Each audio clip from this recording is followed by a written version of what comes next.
430년 동안 애굽의 지배를 받고 있었던 이스라엘을 구원하시기 위해서 하나님께서는 하나님의 일을 행하시기 시작합니다.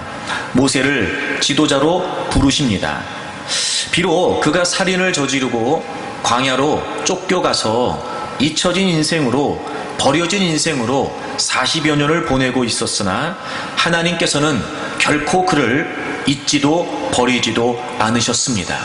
오히려 하나님이 그를 찾아오시지요.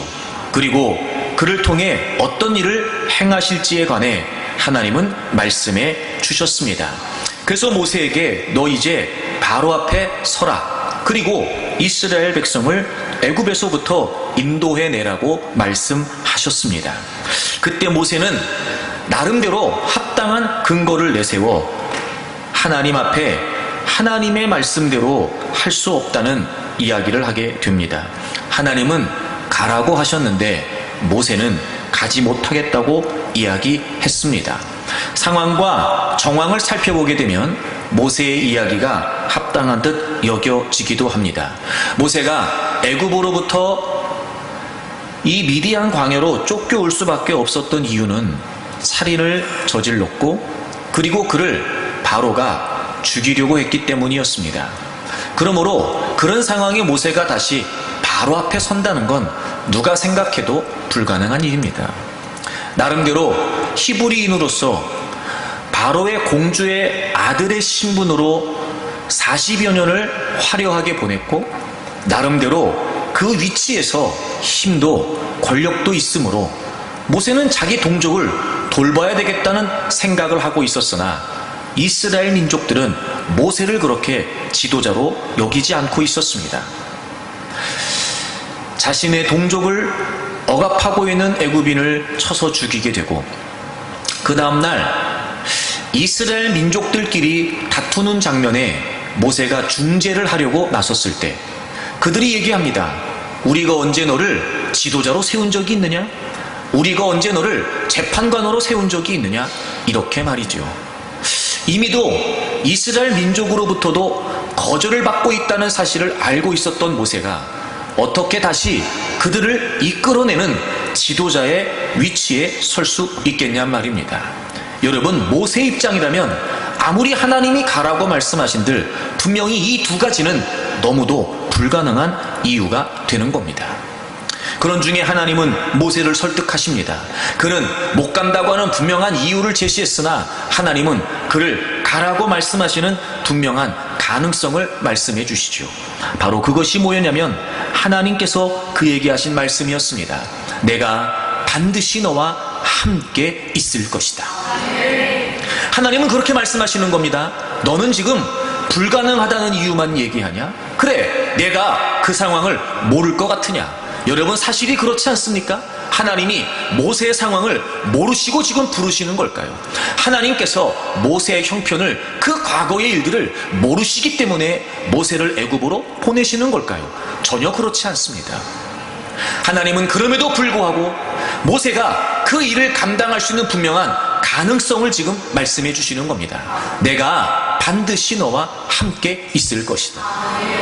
사랑하는 여러분, 여러분은 인생을 살면서 어떤 가능성을 염두에 두고 있습니까? 여러분은 여러분의 삶에서 무엇이 가능성이라고 생각하고 사십니까? 아니, 지금까지 이런저런 불가능한 이유가 많이 있었을 텐데 그때마다 여러분들은 무엇을 가능성으로 소망을 갖고 살아오셨습니까? 때론 여러분, 내가 나를 봐도 불가능한 조건투성입니다. 우리를 둘러싸고 있는 상황을 봐도 여러분 딱히 소망을 가질 만한 구석이 한 군데도 없습니다. 늘 우리를 주눅들게 만들고 늘 우리를 힘겹게만 만들지요. 그럼에도 불구하고 여러분, 우리가 인생을 살아갈 수 있는 아주 중요한 가능성, 아니 어떻게 말하면 유일한 가능성, 여러분, 그것은 하나님이 우리와 함께 하신다는 겁니다. 저는 여러분이 인생을 살 때마다 그 어디에 기대하기보다, 그 어떤 것에 소망을 두기보다 오직 하나님께서 나와 함께 하신다, 하나님께서 반드시 나와 함께 하신다, 이것이 여러분에게 소망이 되고 희망이 되고 그리고 능력이 되기를 바랍니다. 그리고 하나님께서는 마침내 말씀하신 대로 모세와 함께 하셔서 그 위대한 출애굽의 역사를 이루어 내셨습니다. 바로 하나님께서 모세와 함께 하신 결과였습니다. 그렇다면 여러분, 하나님께서 우리와 함께 하신다는 것이 어떤 의미일까요?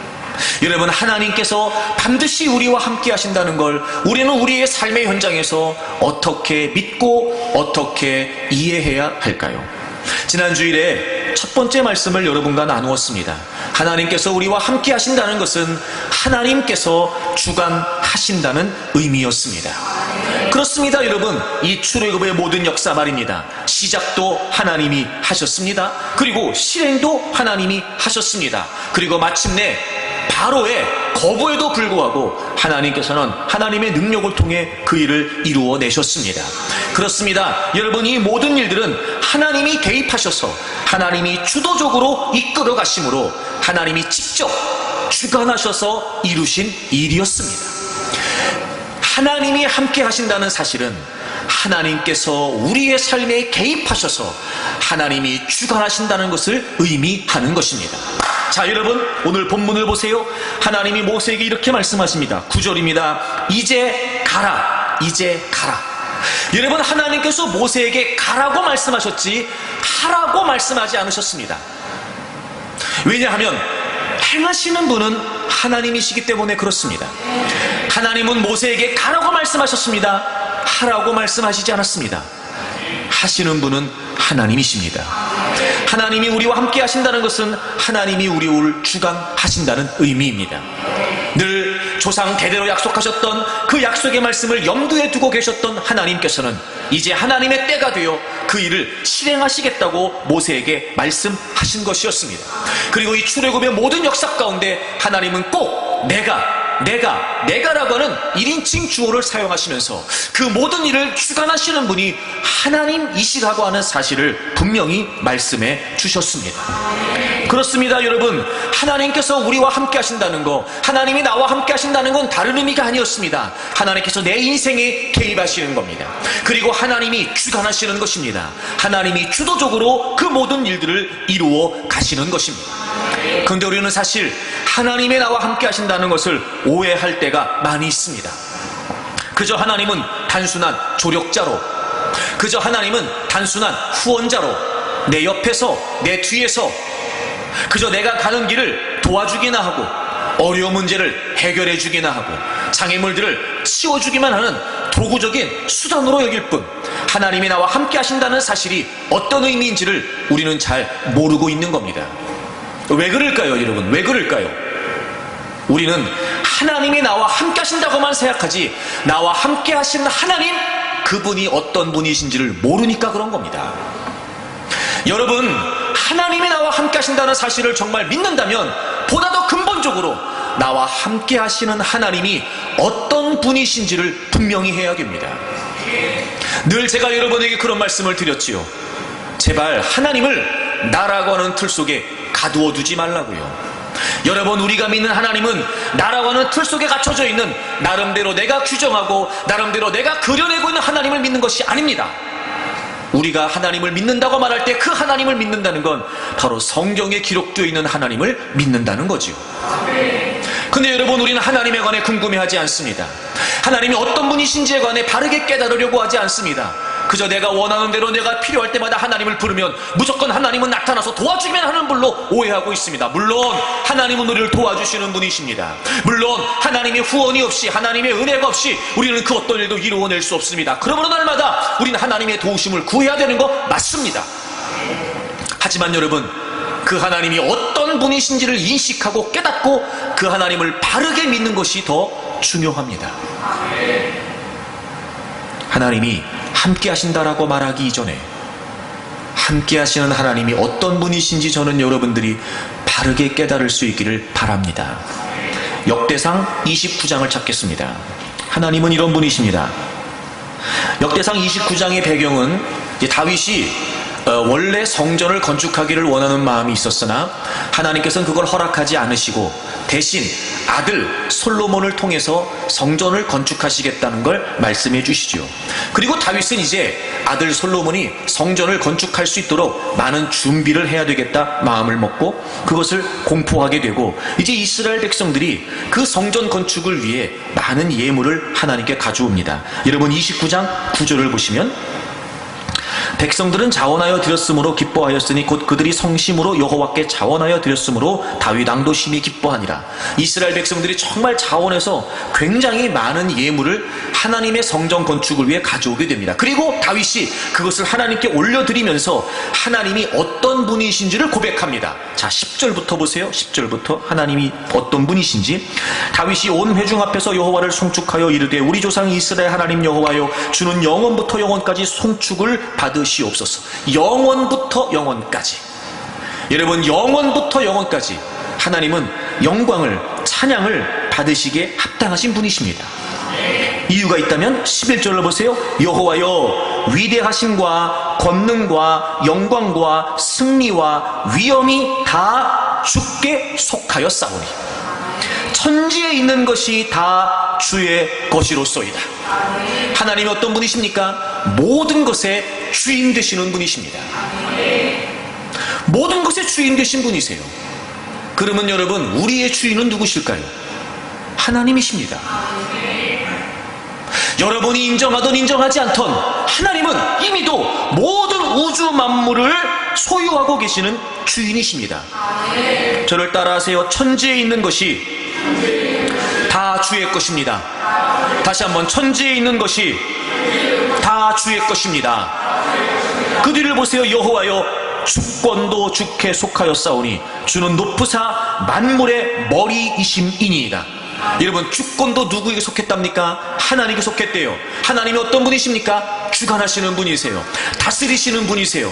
여러분, 그래서 하나님이 대주제이시라 말이에요. 절대자, 모든 것을 다스리시고 주관하시고 통치하시는 분, 그분이 바로 하나님이십니다. 여러분, 이 11절 한 구절만 분명해도요, 하나님이 어떤 분이신지 우리는 바르게 인식할 수 있습니다. 천지가 다 주님께 속했습니다. 모든 것을 다스리시고 주관하시는 분이 하나님이십니다. 그래서 다윗이 고백하지요. 만물의 머리이십니다. 여러분, 과연 우리가 하나님을 이렇게 인식하고 있습니까? 우리가 과연 하나님을 이렇게 깨닫고 있습니까? 하나님을 믿는다고만 말하지, 내 방식대로, 내 편의를 따라, 내 의도대로 하나님을 믿는다고만 말하지, 소위 도구적인 수단으로 이용해 먹으려만 하지, 과연 하나님이 어떤 분이실까? 바르게 깨닫고 인식하고, 그랬다면 무엇보다 내 삶의 모든 현장에서 하나님이 어떤 분이신지 아는 그대로 하나님이 하나님 되심을 인정하고 있냔 말입니다. 하나님이 함께 하신다고 말하기 이전에 함께 하신 하나님이 어떤 분이신지를 먼저 인식해야 됩니다. 하나님은 모든 것의 주인이십니다. 그리고 하나님은 모든 것을 다스리시는 대주제이십니다.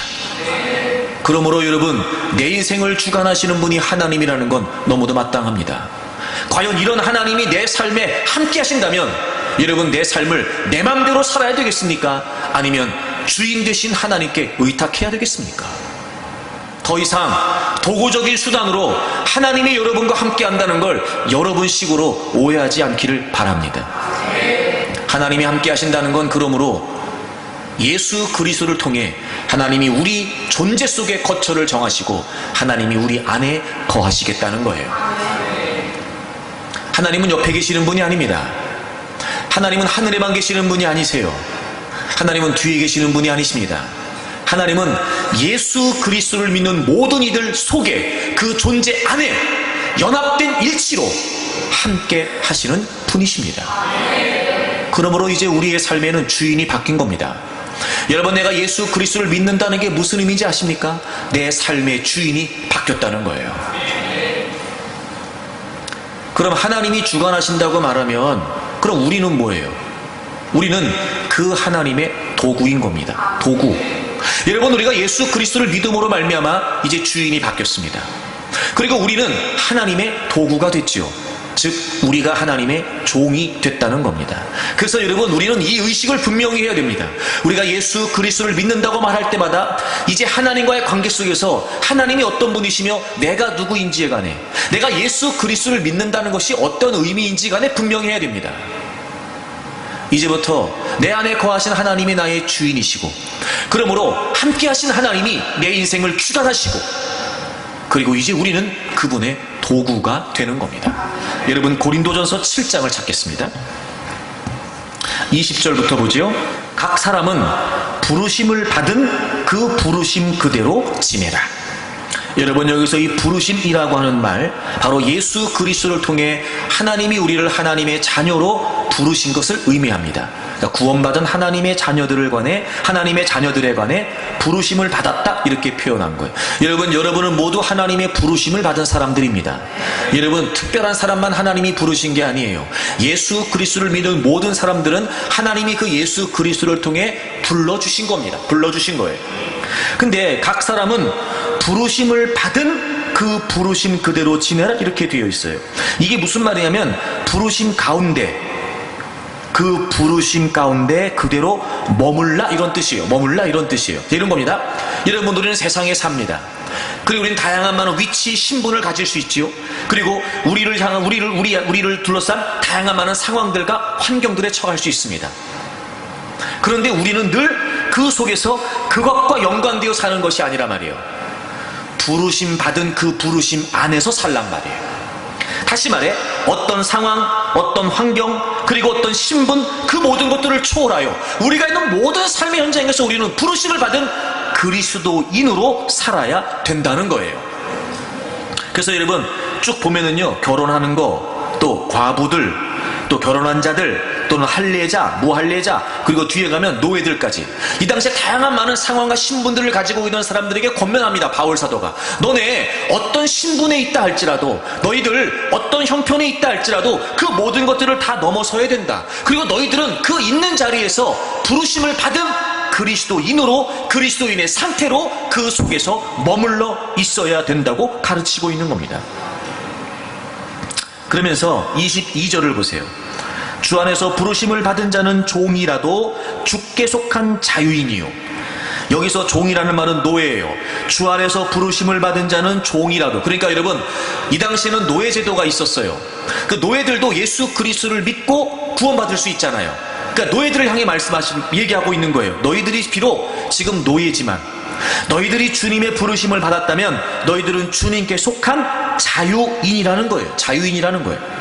근데 누구에게 속했다고요? 그리스도께 속한, 주님 안에 속한, 그리스도 안에서 너희들이 이제 자유인으로 부름을 받게 되었다는 거예요. 그러면서 얘기합니다. 부르심을, 또 그와 같이 자유인으로 있을 때 부르심을 받은 자는 그리스도의 종이니라. 여러분, 우리가 예수 그리스도를 통해 부르심을 받았다는 것, 우리가 그리스도인으로 산다는 건 바로 그리스도의 종으로 산다는 거예요. 부르심을 받았다는 건 우리가 그분의 종으로 산다는 거예요. 그게 그리스도인의 정체성입니다.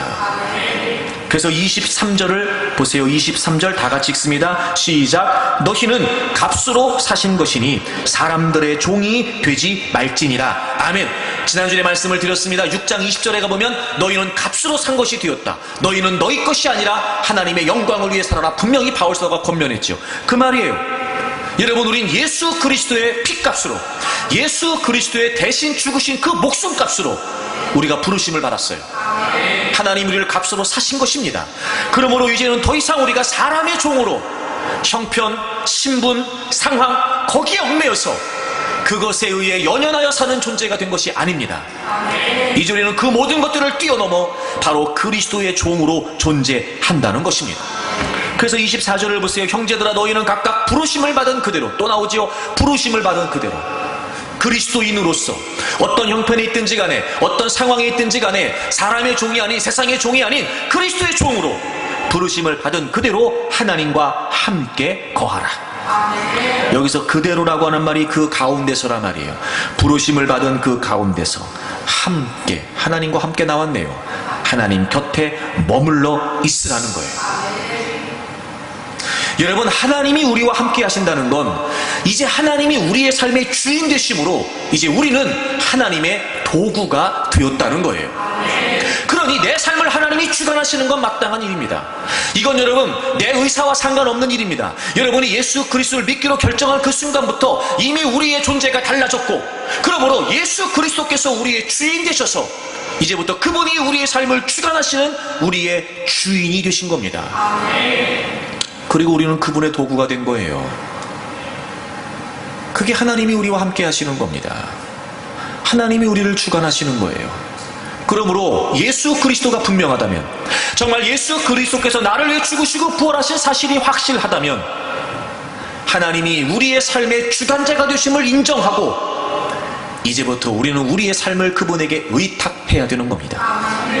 기꺼이 하나님이 주관하실 수 있도록, 기꺼이 하나님이 주도해 가실 수 있도록 우리의 삶을 내어 드리는 겁니다. 그게 하나님이 우리와 함께 하시는 거예요. 저는 여러분들이 더 이상 성경을 오해하지 않기를 바랍니다. 하나님이 우리와 함께 하신다는 것을 여러분이 오해하지 않기를 바랍니다. 이제부터 하나님이 여러분의 주인 되심을 인정하고 그 하나님 앞에 여러분의 삶을 기꺼이 내어 드리십시오. 하나님 이끌어 주십시오. 하나님 주도해 주십시오. 때론 그래서 여러분, 우리가 나름대로 우리 인생을 주도해 가려고 할 때마다 하나님은 어쩔 수 없이라도 멈추게 하시는 거예요. 위험하니까요.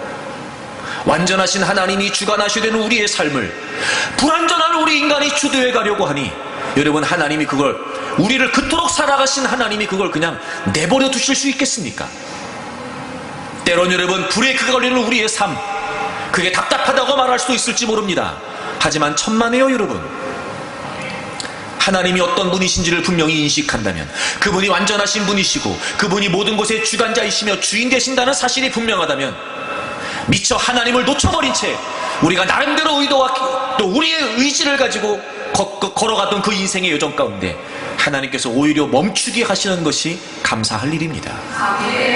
그리고 또 우린 그 자리에서 인정하면 됩니다. 아, 그렇습니다. 하나님이 내 삶의 주인이셨지요. 하나님이 저의 주관자이시죠. 아, 하나님, 제가 놓치고 있었네요. 이제라도 제가 인정하겠습니다. 하나님, 제 삶을 하나님께 의탁하죠. 하나님, 제발 좀 주도해 주십시오. 하나님이 주관하시기 전까지 제가 앞서지 않겠습니다. 제가 하나님보다 앞서려고 하지 않겠습니다. 하나님이 이끄심을 제가 순복하겠습니다.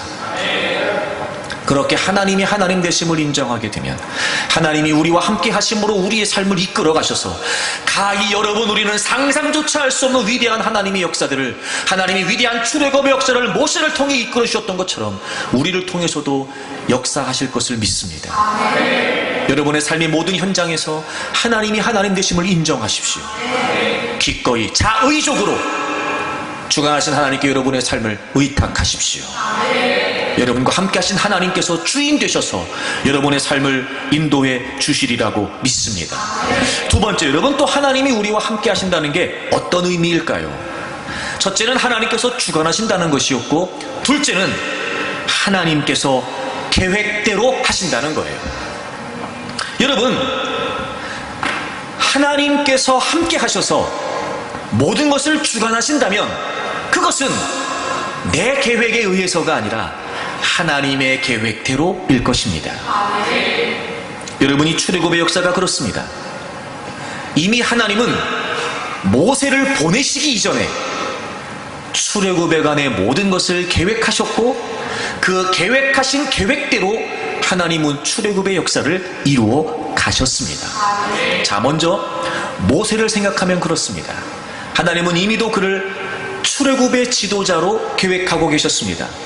그런데 여러분, 모세가 태어났을 때의 상황은 사실 모세가 태어나지 않았으면 더 좋을 뻔했습니다. 애굽의 속국이었던 이스라엘이 점점 강성해지게 됩니다. 이제는 애굽인들이 위기의식을 느끼게 된 거예요. 그래서 어떻게 해서든지 히브리인들이 늘어나는 것을 억제하려고 별의별 방법을 다 동원합니다. 그런데 여러분, 이상하게 히브리인들은 점점 더 강성해지는 겁니다. 그래서 바로가 끔찍한 명령을 내리죠. 모든 히브리인들 가정에 명령합니다. 너희들이 아이를 낳아서 만약에 산의 아이가 태어나면 무조건 엎어서 죽이라는 겁니다. 바로 그때 모세가 태어납니다. 낳자마자 죽어야 되는 운명을 안고 태어난 겁니다. 낳자마자 죽어야 되는 운명이 모세의 운명이었습니다. 그런데 모세는 살았습니다. 아하, 여러분 보세요. 운명이 여러분의 인생을 좌우하지 못합니다. 여러분을 향하신 하나님의 계획이 여러분의 인생을 좌우합니다. 죽을 운명이라고요? 천만에요, 여러분. 그럼에도 불구하고 모세는 죽지 않습니다. 왜요? 그를 향하신 하나님의 계획이 있었기 때문입니다. 여러분, 여러분의 운명이 여러분을 좌우할 것 같습니까? 세상의 이치가요? 세상의 상황이요? 천만에요. 그렇지 않습니다. 여러분을 향하신 하나님의 계획이 여러분의 인생을 좌우한다는 걸 잊지 마십시오. 그래서 여러분, 모세는요 40년 동안 바로의 궁궐에서 왕자의 신분으로 자라게 됩니다. 그런데 그의 과한 의욕이 살인으로 이어지게 되지요. 그리고 그는 그 사실이 발각되어 바로가 모세를 잡아서 죽이려고 한다는 소식을 듣게 되고 어쩔 수 없이라도 그는 그 애굽을 떠나 미디안 광야로 도망갈 수밖에 없었습니다. 살인을 저질렀단 말이에요. 그의 인생의 치명적인 과오였을 겁니다. 왕자라고 하는 신분조차 포기하고 도망가야 될 수밖에 없는 그의 인생의 치명적인 실패를 저지르게 됩니다. 그런데 그 실패와 실수 때문에 모세의 인생이 좌우되지 않습니다.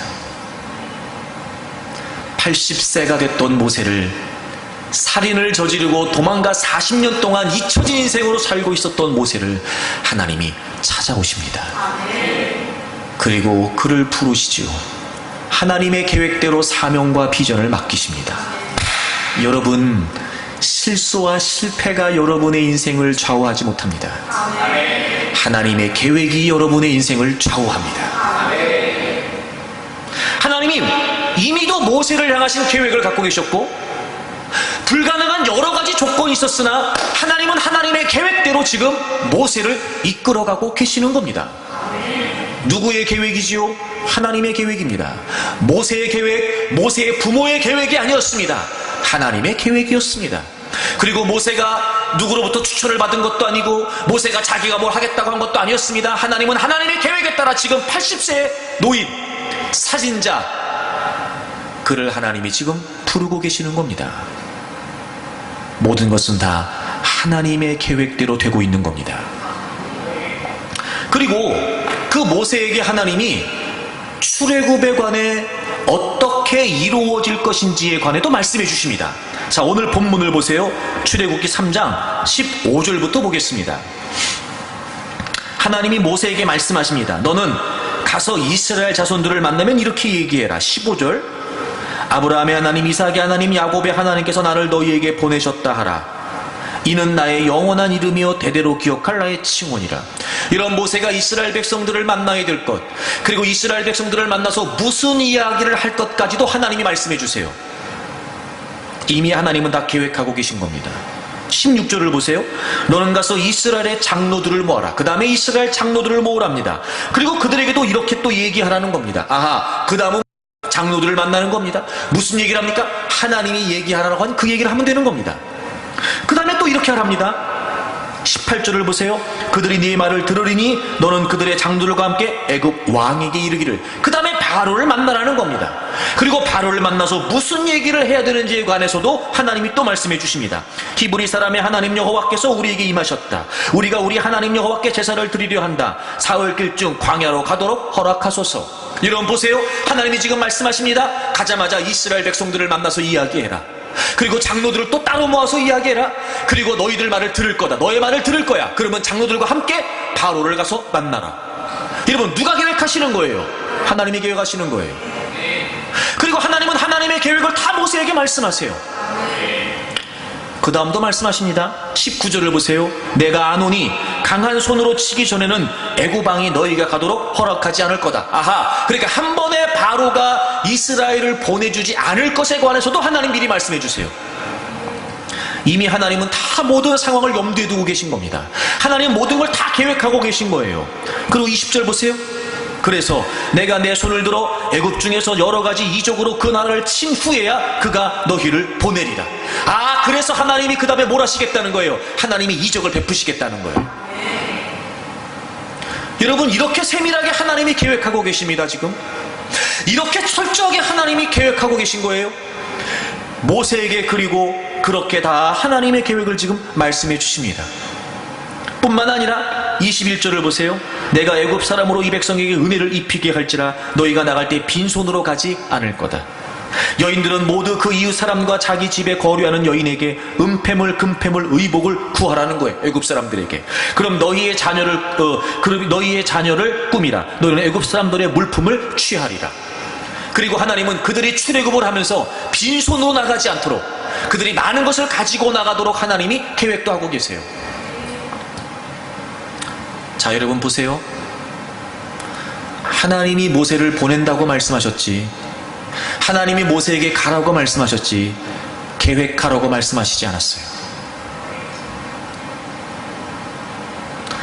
가라고 말씀하시지 하라고 말씀하지 않으셨어요. 내가 너를 보낸다 말씀하셨지 계획해라 말씀하지 않으셨다고요. 보내시는 하나님께서 계획이 없으실까? 보내신 하나님께서 뜻하신 바가 없으실까? 보내신 하나님께서 상황을 염두에 두지 않으실까? 보내신 하나님께서 변수를 계산하지 않으실까? 보내시는 하나님께서 다 계획하고 계셨습니다. 하나님은 모세를 보내신다고 하셨지 계획하라고 말씀하지 않으셨어요. 그리고 보내신 하나님께서 모세에게 모든 계획을 다 말씀해 주십니다. 어떻게 일이 진행될 것인지에 관해, 그러므로 모세가 어떤 순서로 어떻게 일을, 만나는 사람마다 무슨 이야기를 해야 되는지, 그리고 어떤 변수가 생길지, 그때 하나님이 그 일을 어떻게 풀어가실지. 그리고 여러분 21절 22절은요 생각해 보세요. 어쩔 수 없이 여러분 애굽 사람들은 이스라엘 백성들을 내보내는데, 아니 폐물을 줘서 보내겠습니까? 그들을 여러분 바리바리 싸서 여러분 풍족하게 내보내겠습니까? 여러분이 애굽 사람이라면 그렇게 할 것 같아요? 근데 하나님은 그렇게 하시겠다는 거예요. 그리고 놀라운 일이 벌어지죠. 그대로 여러분 출애굽기 12장을 가보세요. 12장. 자, 12장을 보세요. 35절. 이스라엘 자손이 모세의 말대로 하여 애굽 사람에게 은금, 폐물과 의복을 구하매. 그래서 하나님 말씀하신 대로, 그러니까 이건 모세의 말이 아니라 하나님 말씀이죠. 그래서 이스라엘 백성들이 하나님 말씀하신 대로 애굽 사람들에게 그걸 다 구했어요. 놀라운 일이 벌어집니다. 36절입니다. 여호와께서 애굽 사람들에게 이스라엘 백성에게 은혜를 입히게 하세요. 이런 말도 안 되는 일이 벌어져요. 내보내는 것들은 아쉬워 죽겠는데, 억지로 내보내는데 하나님이 애굽 사람들에게 이스라엘 백성들이 은혜를 받도록 역사하십니다. 그래서 그들이 구하는 대로 주게 하셨어요. 기가 막히지 않습니까 여러분?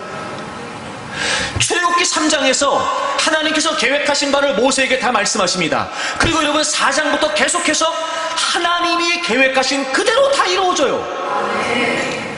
마지막 애굽 사람들로 하여금 이스라엘 백성들의 주머니를 다 채우게 하셔서, 그들이 구하는 대로 다 얻게 하셔서 하나님이 계획하신 대로 그대로 다 이루어지게 됩니다. 사랑하는 여러분, 하나님께서 함께 하신다는 게 무슨 의미일까요?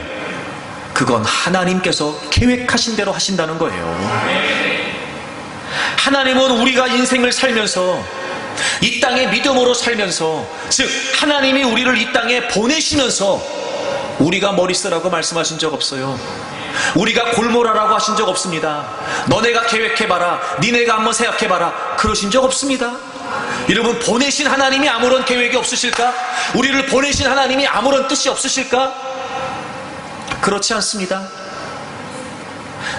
제가 누차 여러분에게 말씀을 드리지만, 그럼에도 불구하고 우리가 하나님이 우리를 보내셨다는 의식이 없을 뿐이지요. 제가 말씀드렸죠? 우린 인생을 사는 거 아닙니다. 보내진 겁니다. 산다고 생각하니까 주관자 되신 하나님도 망각합니다. 산다고 생각하니까 이미도 우리를 보내실 때 계획하셨던 하나님의 뜻조차 관심이 없습니다. 그리고 우리는 그냥 사는 겁니다. 그러니 내가 주인이지요. 오히려 하나님이 주관하신다는 걸 거추장스러워합니다. 안 그랬으면 좋겠습니다. 거부합니다. 애써 외면하지요. 그러면서도 믿음으로 산답니다. 아쉬울 때만이요. 모자란 거 있을 때만이요. 사는 겁니다. 우리는 그냥. 그러니까 내가 계획합니다. 내가 생각합니다. 내가 머리를 짜야 됩니다. 내가 계획해야 되죠. 되던가요, 여러분? 그대로 이루어지던가요? 보내졌다는 걸 망각하고 사는 겁니다. 그리고 하나님이 계획하신다는 것을 잊고 사는 겁니다. 어리석은 인생이 내 삶에 하나님의 계획이 있다는 걸 놓쳐버린 채 나를 거기에 보내신, 나를 세상에 보내신, 나를 이 땅에 보내신 분명한 하나님의 계획이 있다는 사실은 잃어버린 채 상황 따라, 형편 따라 그저 그것만 해결되면 된다고 생각합니다. 그것만 모면하면 된다고 생각하죠. 이런 얄팍한 생각으로 하나님을 도구적인 수단으로만 여긴 채 내 삶을 향하신 하나님의 위대한 계획이 있다는 것도 망각하고 사는 게 전부가 되는 겁니다. 생존이 이유가 되는 거죠. 과연 우리가 우리를 이 땅에 보내신 하나님 앞에 섰을 때 하나님 제가 살다 왔습니다. 이유가 될까요? 제가 이런저런 상처이기 때문에 하나님의 계획과는 관계없이 살았습니다. 잘했다 하실까요? 모세를 보내신 하나님은 이미 모든 걸 계획하고 계셨습니다.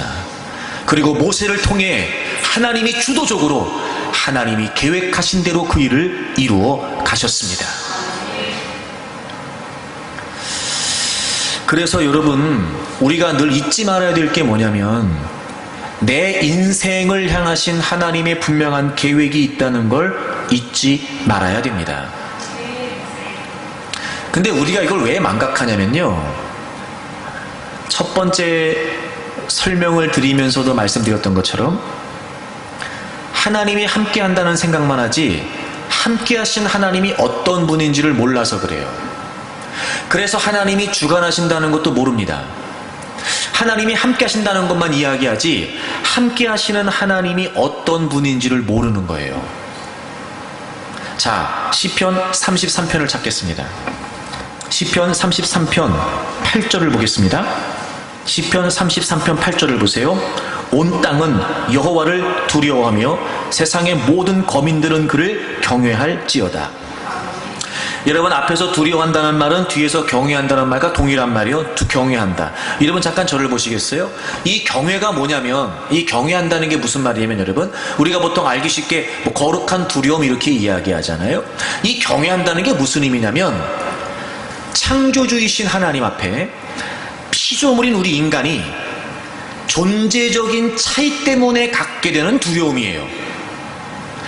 그러니까 세상에서 말하는 공포, 무서움, 이걸 불안, 이걸 말하는 게 아니라 하나님을 경외한다는 건 무슨 말이냐면 하나님은 창조주이시고 우린 그분에 의해 지어진 피조물이란 말이에요. 감히 범접할 수 없는 이 근본적인 존재의 차이 말입니다. 이것 때문에 주어지는 거룩한 두려움이에요. 그게 경외하는 거예요. 그러니까 다시 말하면 무슨 말이냐, 하나님을 경외한다는 건 어떻게 하는 거냐면요, 기본적으로 존재적 차이가 있다는 걸 깨달아야 돼요. 제가 늘 안타까운 마음으로 여러분에게 말씀을 드리지만 지금 이 시대가 잃어버리고 있는 게 뭐냐면요, 이 경외입니다. 경외. 아이고, 여러분 하나님을 우습게 취급합니다. 여러분 하나님을. 그건 세상이 그렇다는 게 아니라 우리가 그렇다는 겁니다. 교회를 출입하는 우리조차 맨날 여러분 아버지 하나님 주여를 입에 달고 사는 우리조차 하나님을 우습게 여긴다니까요. 여러분, 하나님을 생각할 때마다, 하나님을 부를 때마다, 내가 하나님 앞에 있을 때마다 이 존재적인 차이에서 오는 두려움이 여러분에게 있으십니까? 이게 문제라니까 지금 여러분. 자, 그러면 하나님을 경외한다, 이 존재적인 차이를 어떻게 인식할 수 있냐 말이에요. 여러 가지 많은 방식이 있어요. 여러 가지 많은 방면이 있어요. 그 중에 하나가 뭐냐면, 자 9절 보세요. 9절 어떤 존재적인 차이냐 말이에요. 9절, 그가 말씀하심에 이루어졌으며 명령하심에 견고히 섰다는 거예요. 여러분, 창조주 하나님과 피조물인 우리 인간에게서 근본적인 존재의 차이가 뭔지 아세요? 하나님은요, 말씀하신 대로 이루신단 말이에요. 우린 그렇게 못해요. 우린 그렇게 못합니다. 하지만 하나님은 창조주이시고 주관자이시고 대주제이시기 때문에 하나님은 하나님이 말씀하신 그대로 이루신단 말이에요. 존재적인 차이, 근본적인 차이, 바로 여기 있어요. 그가 명령하시면 견고히 선답니다. 지난주에 말씀을 나눴었는데 4절에 있는 것처럼 여호와의 말씀은 정직하고 그가 행하시는 일은 다 진실하다. 하나님의 말씀은 바르다. 하나님의 말씀은 진리다. 그분은 완전하시다. 그분의 말씀은 완전하단 말이에요. 반드시 이루어집니다. 자, 보세요. 이렇게 하나님이 말씀하신 것들을 반드시 이루신다면 하나님의 계획대로 되겠어요? 내 계획대로 되겠어요? 여러분, 이거 너무 간단한 문제 아닙니까? 근데 우린 이 간단한 문제가 어려운 거예요, 지금. 이유가 뭐라고요? 하나님이 함께 한다고만 얘기하지 함께 하시는 하나님이 어떤 분이신지를 모르는 거예요. 우린 그분을 인식하지 못하는 겁니다, 지금. 경외요? 아이고 참나. 우린 하나님이 없다고 생각하는 사람들이에요. 하나님이 있다고 생각하면 그럴 수 있을까? 여러분, 지금 이렇게 설교를 듣는 시간에도 엉뚱한 생각하고 있잖아, 지금. 그죠? 딴 생각하고 졸고 멍 때리고 아무 생각 없이 앉아있고. 하나님을 정말 있다고 믿는 걸까, 그게? 네. 물론 이런 얘기하면 기분 안 좋죠, 여러분. 그래요, 여러분 보고 하는 얘기예요. 정신 차리라고. 경외요? 아이고 참나. 하나님이 살아계신 것도 안 믿어요, 우리는요. 존재적인 차이가 있다는 걸 우리가 인식한다고요? 거짓말. 가짜죠.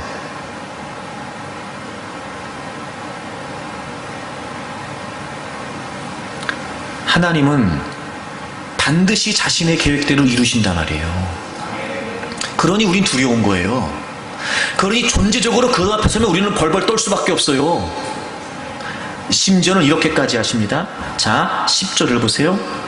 여호와께서 나라들의 계획을 폐하신다. 여기서 계획이란 말은 의도라는 말이에요.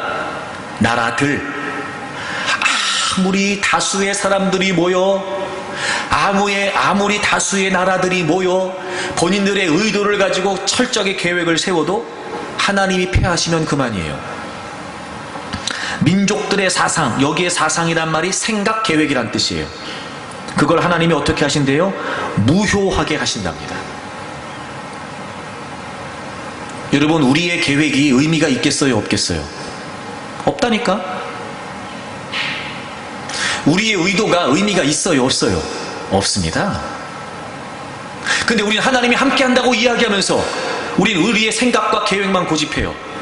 우리가 계획해놓은, 우리가 정해놓은 그 길만 가겠다는 겁니다. 그리고 하나님은 뒤쫓아오면서 뒤치다거리 하라는 거예요. 그리고 맨날 하나님이 함께 한다는 겁니다.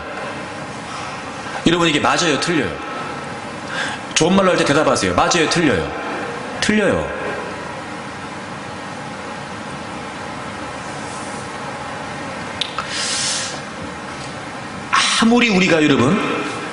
아무리 우리가 소리치고 똑똑하다 그러고 많이 안다 그러고 많이 경험했다 그러고 많이 배웠다고 얘기해도요, 부정할 수 없는 한 가지 사실.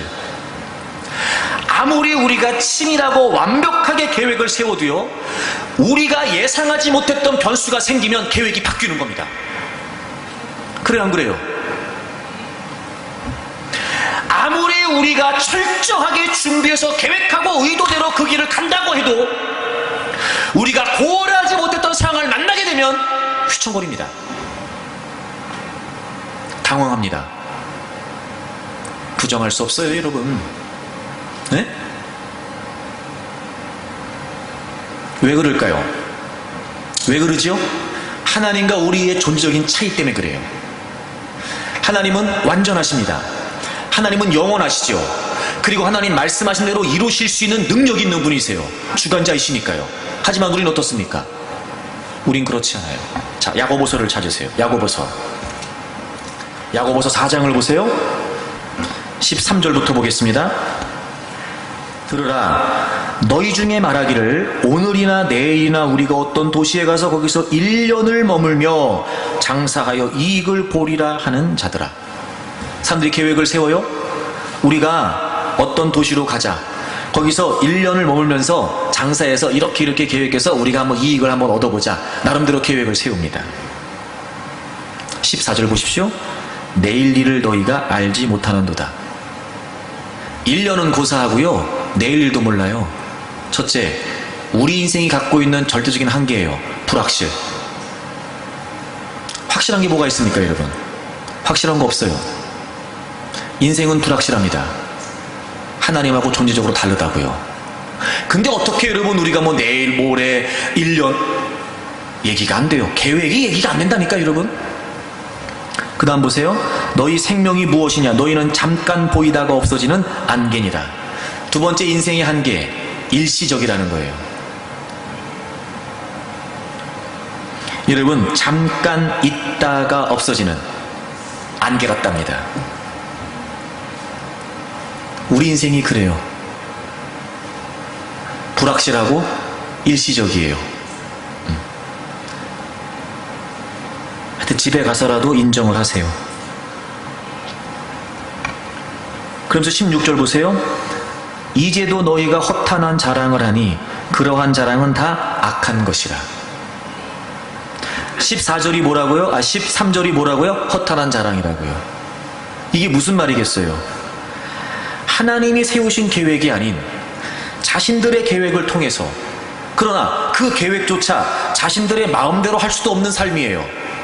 그런 불확실하고 일시적인 인생을 살면서 우리가 이렇게 계획하고 이렇게 해서 1년 동안 거기 있으면서 자, 이익을 얻어보자.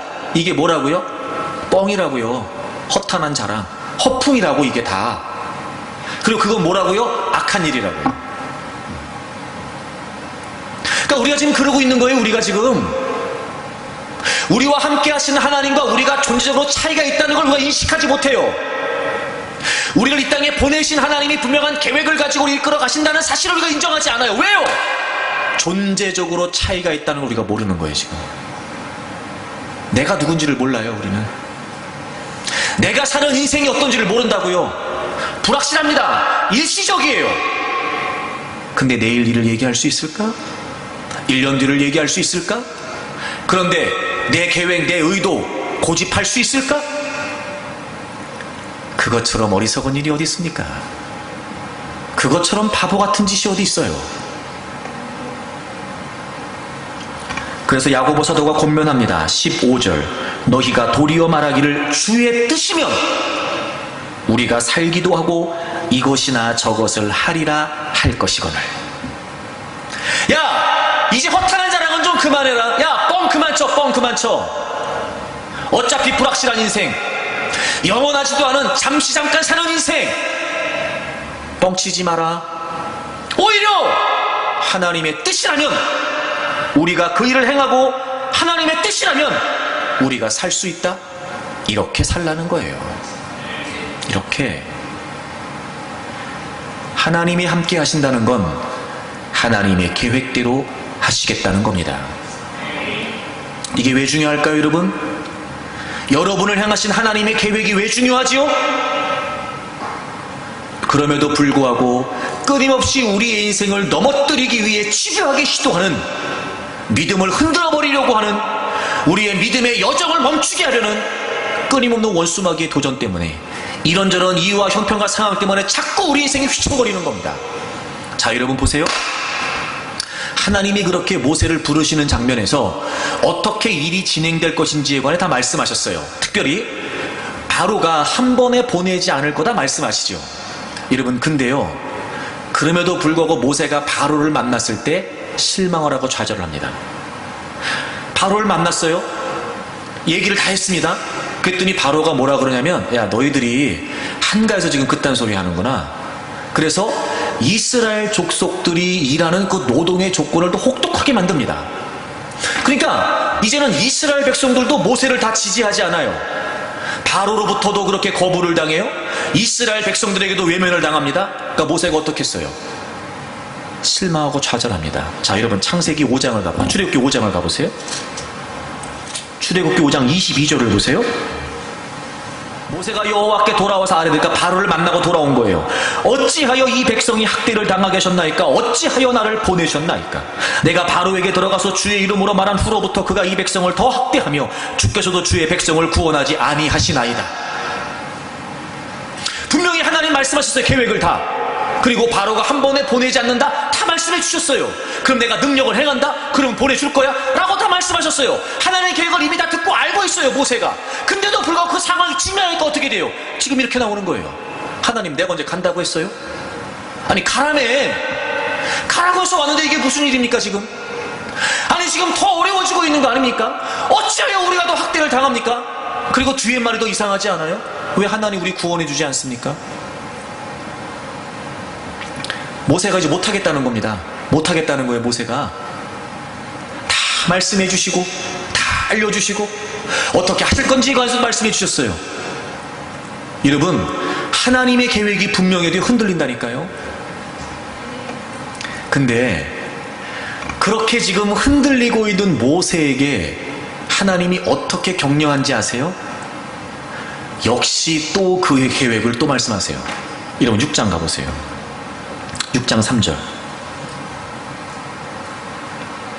내가 아브라함과 이삭과 야곱에게 전능의 하나님 나타났으나 나의 이름을 여호와로는 그들에게 알리지 아니하고 가나안 땅과 그들이 거류하는 땅을 그들에게 주기로 그들과 언약하였더니 이제 애굽 사람이 종으로 삼은 이스라엘 자손의 신음소리를 내가 듣고 나의 언약을 기억하노라. 또 약속하신 거 말씀하세요. 또 하나님의 계획 말, 야, 내가 조상 대대로 약속했다.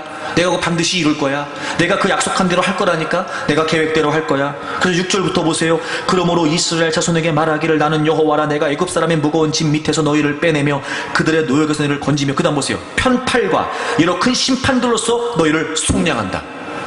바로가 거부하면 하나님이 이적을 행하시겠다 약속하셨죠? 그 말씀하시는 거예요. 야, 내 약속대로 할 거야. 내가 계획대로 한다. 내가 얘기했지. 편팔과 내 능력을 행한다.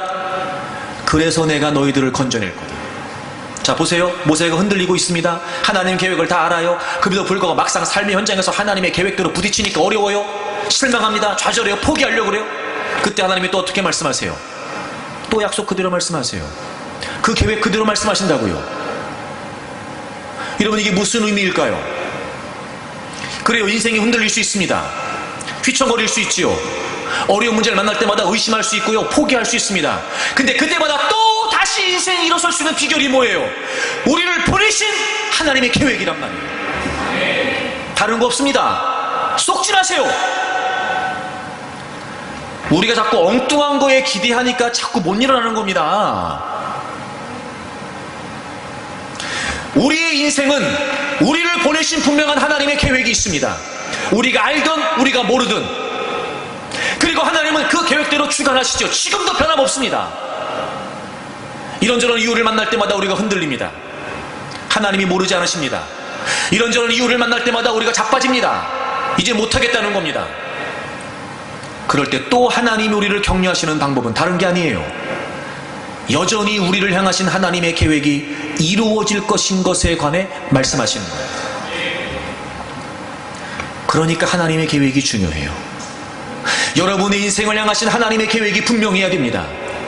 그래야 그 모든 문제들을 헤쳐나가면서 마침내 하나님이 우리 인생을 통해 계획하신 그 뜻을 우리가 이루어갈 수 있게 되는 거예요. 그래서 하나님이 하시는 방법이 뭐냐면, 하나님의 계획을 감당할 수 있을 만큼 하나님은 우리의 존재를 다루어 가시는 거예요. 자, 이삭이 리브가와 혼인을 하고 한동안 아이가 없습니다. 그래서 그들이 하나님께 기도하게 되고 리브가가 쌍둥이를 임신하게 됩니다. 그때부터 하나님은 하나님의 분명한 계획을 갖고 계셨습니다. 자, 창세기를 찾아보세요. 25장입니다. 창세기 25장 21절을 보시겠습니다. 이삭이 그의 아내가 임신하지 못하므로 그를 위하여 여호와께 간구합니다. 하나님께서 그의 간구를 들으셨고 그의 아내 리브가가 임신하지요. 쌍둥이였습니다. 22절 보세요. 그 아들들이 그의 태 속에서 서로 싸우는지라 그가 이르되 이럴 경우에는 내가 어찌할꼬 하고 가서 누구에게 여쭤요? 하나님께 여쭙습니다. 그 두 아이에 관해, 그 쌍둥이에 관해 하나님께 여쭙지요. 23절 하나님이 말씀하십니다. 두 국민이 내 태중에 있구나. 두 민족이 내 복중에서부터 나누이리라. 이 족속이 저 족속보다 강하겠고 큰 자가 어린 자를 섬기리라. 아브라함의 약속이 이삭에게, 이삭의 약속이 에서가 아니라 야곱을 통해 이어질 것에 관해 둘째였지만 그럼에도 불구하고 야곱을 통해 하나님의 약속이 이어질 것에 관해 먼저 계획하고 계셨습니다. 그리고 태어납니다. 야곱이 오해하고 있었던 게 뭐냐면, 잘 들으세요. 야곱이 오해하고 있었던 게 뭐냐면 그 하나님의 축복을, 그 하나님의 약속을 자기가 에서라는 다른 사람이 되어서 받으려고 생각했어요. 하나님의 약속이, 하나님의 축복이 아브라함, 이삭, 야곱으로 흘러가는데 야곱은 하나님의 계획을 잘못 알고 있었어요. 모르고 있었다고 해도 과언이 아닐 겁니다. 그래서 그는 그 하나님의 약속을, 하나님의 축복을 에서라고 하는 다른 사람이 되면, 다른 위치, 다른 신분, 다른 조건, 그렇게 되면 자기가 하나님의 축복을 받을 거라고 잘못 알고 있었어요. 그래서 에서가 되려고 합니다. 장자권을 팥죽에 사려고 하죠. 물론 샀습니다. 에서가 되려고 합니다. 에서의 옷을 입고 짐승의 털을 붙이고 아버지 앞에 에서인 척 들어갑니다. 물론 이삭은 에서를 축복했습니다. 근데 그는 야곱이었죠. 그래서 그가 하나님의 약속을 이어받은 복된 존재가 된 걸까? 아니요. 하나님을 오해하고 있었던 야곱을 이제 하나님이 다루기 시작하십니다. 그를 외삼촌 라반의 집으로 보내요. 20년의 세월을 하나님이 야곱을 만지십니다. 형을 속였던 그가, 아버지를 속였던 그가 삼촌에게 속임을 당합니다. 20년 동안 고생을 하면서 성실을 배우고 인내를 배웁니다.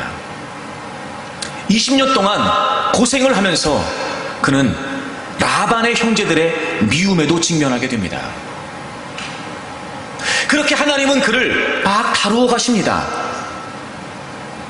그리고 20년의 세월이 흐른 뒤 다시 야곱을 고향으로 돌려보내시는 장면에 그게 끝이 아니었습니다. 창세기 32장에 있는 것처럼 이제 하나님이 그를 직접 다루러 오십니다. 야복강, 그가 홀로 남겨져 있을 때 하나님의 사람이 그를 찾아옵니다. 씨름을 하지요. 야곱은 본놈처럼 달려들었습니다. 질 수 없었거든요. 악착 같았거든요. 하나님의 사람도 감당이 되지 않을 만큼 기를 쓰고 발버둥을 칩니다.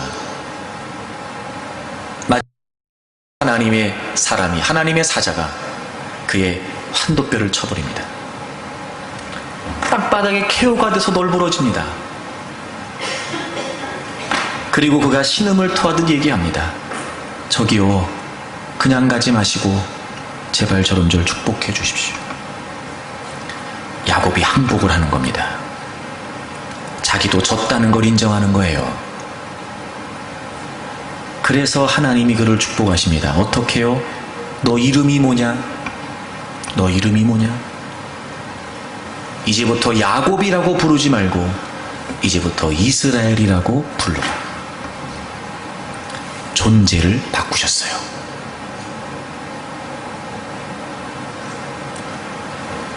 여러분, 우리가 하나님의 뜻을 이루는 사람으로서, 하나님의 계획을 이루어가는 사람으로서 우리는 자꾸 엉뚱한 곳에 마음을 쓰는 겁니다. 다른 사람이 돼서 그걸 하는 게 아니에요. 하나님이 모세에 관해 모르셨을까? 모세의 과거를, 모세의 신분을, 모세의 나이를, 모세의 형편을 다 아셨습니다. 하나님이 우리에 관해 모르실까? 우리의 과거를 모르실까? 우리의 그릇된 삶을 모르실까? 우리의 못된 쏘가지를 모르실까? 신분을, 위치를 가진 걸 모르실까? 다 아시지요. 다른 사람을 통해 그 일을 하라는 게 아니라 다른 존재가 돼서 그 일을 하라는 거예요. 인생이 어려움을 만나는 건 때로는 그 어려운 문제를 통해 하나님이 우리를 지금 다루고 계시는 겁니다. 다른 존재가 돼야 그 하나님의 위대한 계획을 감당할 수 있을 테니까. 신분이 달라지는 것이 아니라 존재가 달라져야, 소유가 달라지는 것이 아니라, 위치가 달라지는 것이 아니라, 성품이 달라지고 인격이 달라지고 신앙이 달라지고 존재가 달라져야 그 하나님의 계획을 감당할 수 있는 사람이 될 테니까. 근데 어리석은 인생이 하나님의 계획엔 관심이 없습니다. 하나님이 보내셨다는 거엔 관심이 없습니다. 그리고 여러분, 문제만 해결되면 되는 겁니다. 상황만 해결되면 되는 겁니다. 여러분 잠깐만요. 그게 왜 위험한지 아십니까? 물론 문제 해결돼야지요. 형편도 해결돼야 됩니다. 그거 잘못했다는 거 아니에요. 여러분, 그것에 관해 구하는 게 잘못했다는 거 아닙니다. 구해야 됩니다. 그것조차도 우리는 하나님의 은혜가 없이는 해결할 수 없으니까요. 근데 왜 위험한지 아십니까? 문제가 해결되는 것에만 마음을 쏟으면 내가 더 편안해졌다는 이유 때문에 점점 더 하나님의 계획과는 거리가 멀어지는 겁니다. 그게 이유가 아니라고요. 하나님의 계획이 이유라고요. 하나님의 계획 안에 지금 여러분들을 어떻게 이끌어가고 계시는 걸까? 하나님의 계획 안에 지금 여러분들의 인생을 어떻게 주도해가고 계시는 걸까? 어떤 계획을 갖고 계시는 걸까? 그게 분명하면 다 쓰러지고 넘어지는 자리에서도 견고히 설 수 있습니다. 아, 하나님이 다른 존재가 되게 하시는 거군요. 아, 하나님이 나의 이런 부분을 지금 만지고 계시는 거군요. 아, 그랬군요. 하나님, 오히려 그 고난의 자리가 그에게는 소망의 자리이고, 오히려 그 힘겨운 시간들이 그에게는 감사의 시간이 된단 말이에요. 하나님의 계획, 하나님의 계획. 사랑하는 여러분, 하나님이 우리와 함께 하신다는 건 함께 하시는 하나님의 계획대로 하시겠다는 겁니다. 올 한 해, 우리 한 해를 시작하면서 여러분 어떤 계획을 갖고 계셨습니까? 올 한 해 여러분들을 향하신 하나님의 계획은 뭐였을까요? 올 한 해 우리 교회를 향하신 하나님의 계획은 어떤 거였을까요? 여러분 분명하십니까? 그 계획대로 순종하고 계십니까? 남은 올 한 해 기간만이라도 여러분과 함께 하신 하나님께서 여러분을 주관하시고 계획하심을 따라 그 이끌어 가시는 행로에 저는 여러분이 다 순종하기를 바랍니다. 하나님의 계획을 알기 위해 몸부림치십시오. 하나님의 계획대로 가고 있는지 늘 점검하십시오. 그리고 어떤 상황에서도 흔들림 없이 하나님이 나를 다루고 계신다라고 하는 오히려 은혜의 마음으로 여러분 그 길을 또 주춤하지 말고 걸어가십시오. 하나님이 그런 모세를 통해 하나님의 계획대로 주관하셔서 출애굽의 위대한 역사를 이루셨던 것처럼 역시 여러분의 인생을 통해서도 하나님은 하나님의 계획을 이루어 주실 줄로 믿습니다.